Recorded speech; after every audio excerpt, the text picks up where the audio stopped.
She stands and begins to walk east. Towards where the shot will come from, she needs to find a spot where she can target the sniper, and not be in either his natural sight line or an obvious position for a counter sniper.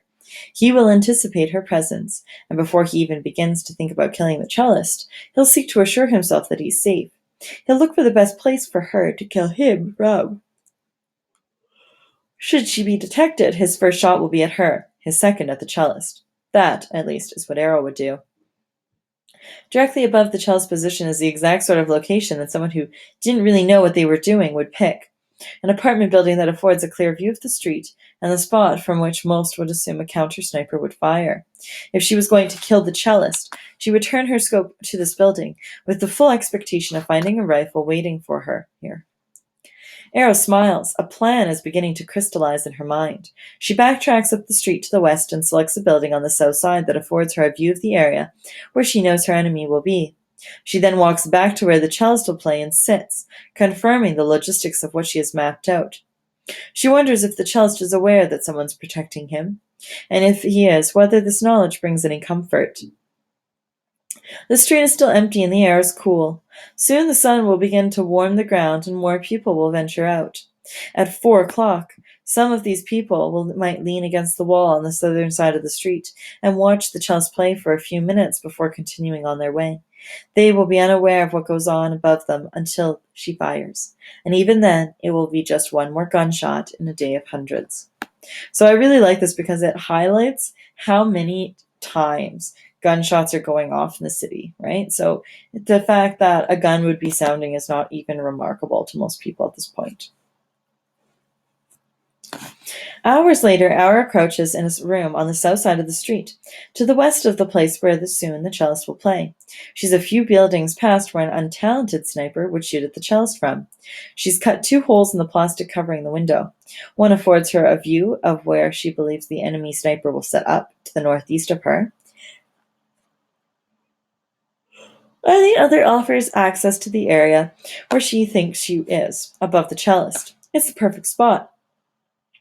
There's no need for her to extend the barrel of her rifle into the street to make a shot, reducing the chances of her opposition spotting her. He'll be at a disadvantage to begin with, as the sun will be leading westwards, which won't interfere with his shot at the cellist, but will make it difficult for him to see Arrow's position. Every factor is in Arrow's favor save one. If she has made a mistake, if they haven't sent a sniper who knows what he's doing, and he sets up on the southwest side of the street, she'll have no shot at him. She doesn't think she's made a mistake, but of course there's no way to tell for sure. It's another tiny gamble of life, she supposes, although part of her wonders how tiny this particular one is. On the 3rd floor of a building on the north side of the street where the cellist will play, she has set a trap. In a window of an abandoned apartment, she has placed a rifle, its barrel pointing westward towards where a sniper would place himself. The barrel of the rifle extends slightly through the hole in the plastic end, and from the building where she thinks the sniper will be, the shadowy outline of a baseball cap is visible. If the sniper does what almost all snipers will do, what Arrow would do herself, he will fire at the hat before firing at the cellist. Often there wouldn't be time to do this, but a man sitting in the street playing a cello will not be able to move quickly, and he will still be there to shoot a few seconds later. So it would be best to eliminate first the person most likely to shoot you in return. And when the sniper fires at her decoy, if Arrow hasn't already spotted him, he'll give his position away.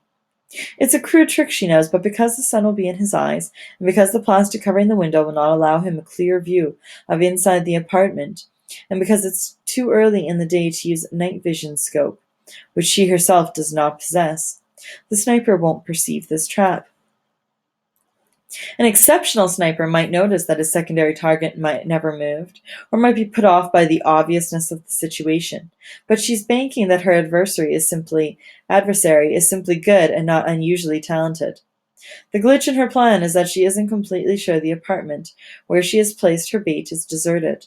It appears as though no one lives there, but nearly every building in the city contains some seemingly uninhabitable apartments that are in fact lived in. If someone were to return, she would be in a predicament. Their presence wouldn't go unnoticed by the enemy sniper, and he'd more than likely assume they were soldiers. Not that this makes much difference. The enemy snipers don't take into account who's a soldier and who isn't. But given a choice, Era believes that they would kill a soldier first. It's a simple matter of survival. She doesn't want this blood on her hands. So again, this is a repetition of something Arrow has said before, that she doesn't want blood on her hands. Someone whose only mistake was coming home early. Though it happens every day, many times a day, it has never been Arrow's fault, and she intends that it never will be. She will not be responsible for the death of people who do not deserve to die.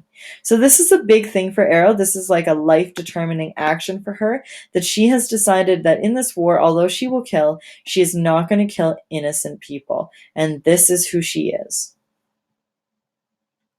This is why there are 2 holes cut in the plastic of her window. She has decided that at any time, should she detect movement in the apartment above the cellist, she will fire. She won't hit anything, but the incoming fire will cause whoever is inside to seek cover, taking them out of the enemy sniper's sights. She'll then send a bullet in the sniper's general direction to let him know that she knows where he is. If he's like most, that will be enough to convince him to rethink his plans for the day and flee. He'll come back, she knows, but she'll deal with that when it happens. At least she's confident about the apartment she's in. A discreet conversation with the man guarding its entrance confirmed that its inhabitants have left, and 2 packs of cigarettes were enough to convince him to allow her inside and keep her whereabouts to himself. It's common for residents of individual buildings to form a security watch among themselves, sit in shifts, and keep snipers and other unwanted parties out. But it's a simple matter to evade these people if you know what you're doing. A bored man is easily distracted, and a frightened man is distracted to begin with. Slipping undetected into a guarded building is child's work. Arrow has done so many more times than she can count. The apartment she's in was once a nice home. The windows are large and its rooms spacious. It's relatively intact, though a shell has hit the bottom and reduced the sink, tub, and toilet to a pile of rubble. On the walls opposite the windows, daggers and glass stick out of the plaster like darts stuck in a corkboard, and a slush of human occupation papers, photographs, a shredded sofa, lies discarded. Someone will come along eventually to pick it up all, only if it is to burn as fuel.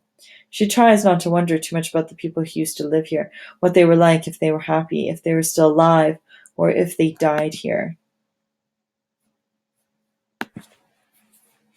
Through her scope, she scans the buildings to the east. If the sniper is coming, he will already be in place.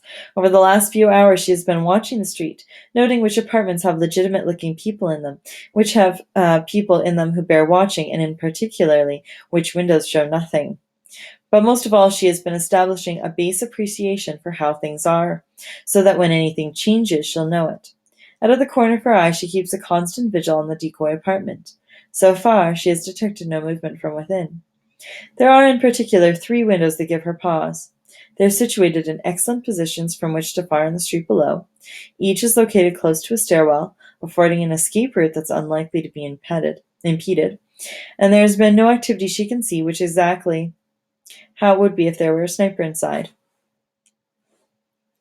She's growing confident in her plan despite the fact that she still doesn't know where the sniper is. The conviction isn't based on anything rational. She hasn't obtained even one piece of information eliminating the possibility that he's somewhere in her area, to the west of the cellist, waiting for him to emerge. He could, for all she knows, be back in the apartment beside her, below her, on the roof above. If he's a fool, he will have saved himself. But with each passing minute, she feels more certain he isn't a fool.